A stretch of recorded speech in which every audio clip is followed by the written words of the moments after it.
हाँ मु डरुची मो सांग मान मते पढ़ा भल लगे किंतु यही सांग मान सह नुह एमाने मते परिहास करती चिड़ाती आउ केबे केबे तो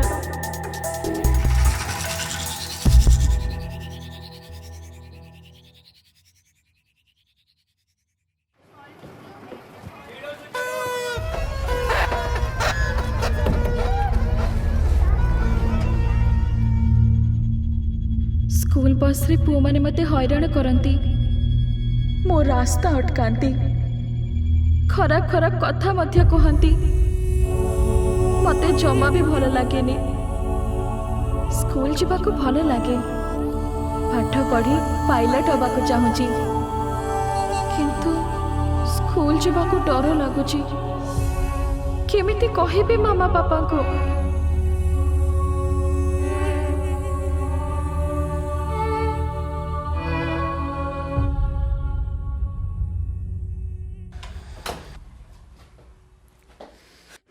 আজি पुणी आसतु तो बाबा आज एमिति माड़ हम जे जीवन सारा तू मन रखिबु जाइके हाथ गोड़ धो आउ खाई दे भोक नहीं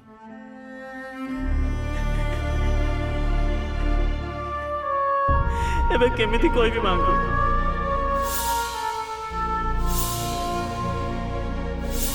जे मोर सब सांग माने मिसी मते परिहास करंती मते डरंती मते मारंती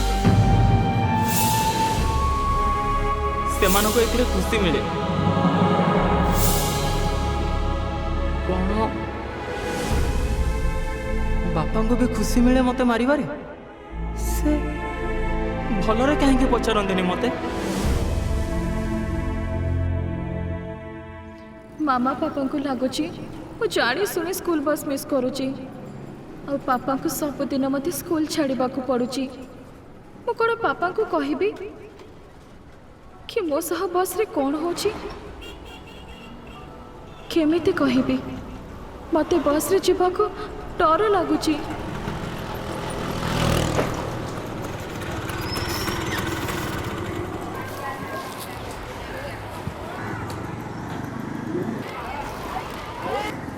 ओला पापा प्रथमे से माने जानतु से माने भलो पिला नुहंती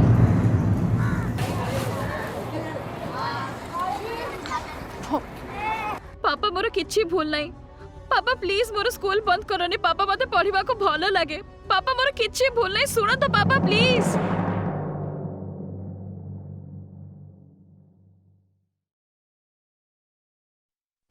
कौन है सीमा कह मत डर नहीं मैम ऋषि से मते बस रे सब बड़े हैरान करुची मोर परिहास करुची मते छुईबा को चेष्टा करे आ तार सांग माने मते देखि हसंती मोर थट्टा करंती बस रे मते केही भी सहायता करंतीनी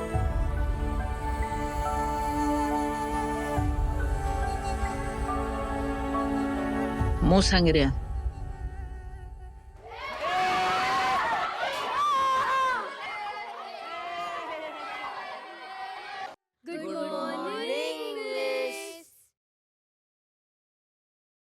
बसी जा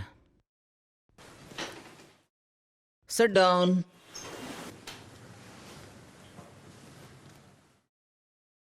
हृदय बहुत कोमल होता है यारी स्पंदन आमको बंचई रखी था ठीक ना किंतु तथापि भी आउ तमे तमर खराब कथा ओ खराब व्यवहार जोगु सांग मानक मनरे दुख दौच जहा कि एमिति बिल्कुल नष्ट हो जाए तमनक भितरे किए किए अछ जे कि एई भली निज सांग मनरे कष्ट दौच एमिति व्यवहार करुच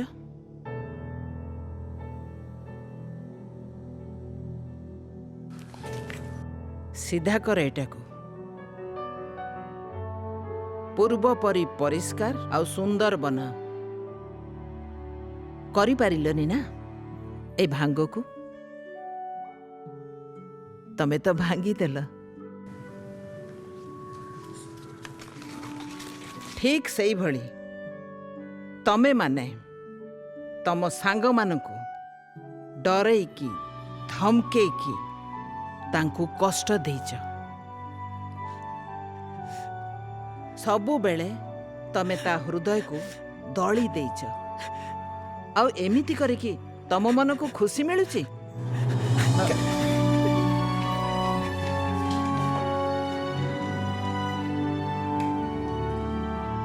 ଯୋଉ ପିଲାମାନେ କାହାରି ମଜାକ ଉଡ଼େଇଥାନ୍ତି ତାଙ୍କର କେବେ ଭଲ ସାଙ୍ଗ ହେଇନଥାନ୍ତି। ନା ସେ କେବେ କାହାର ଭଲ ସାଙ୍ଗ ହେଇପାରିବେ। ଆଗକୁ ବି ସେ ଜୀବନରେ କେବେ ବି ଭଲ ମଣିଷ ହେଇପାରିବେନି।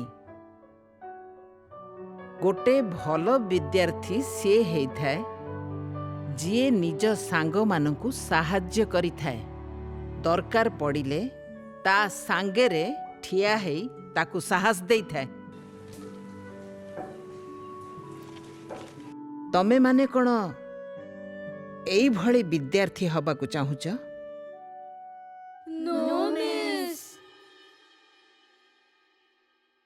ମତେ ତ କାହିଁ ଲାଗୁନି।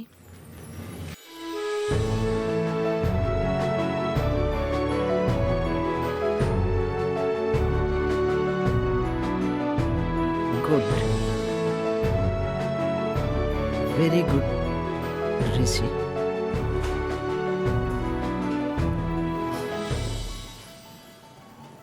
बसी जाओ। ନିଜର ଭୁଲକୁ ମାନି ନେବାଟା ହିଁ ଗୋଟେ ଭଲ ମଣିଷର ପରିଚୟ ହେଇଥାଏ। ଏମିତି କଳି ଝଗଡ଼ା ତ ହଉଥିବ, ତାକୁ ସ୍ନେହରେ ସମାଧାନ କର। ଜାଣିଛ କାହିଁକି? କାହିଁକି ନା ଗୋଟେ ଛୋଟ ଭୁଲ ଜୀବନ ସାରା ପାଇଁ ବୋଝ ହେଇ ରହିବ। ଆଉ ତମେ ସାଙ୍ଗ ବି ହରେଇବ। କି ଲାଭ ସେ ଜୀବନର, ଠିକ୍ ନା?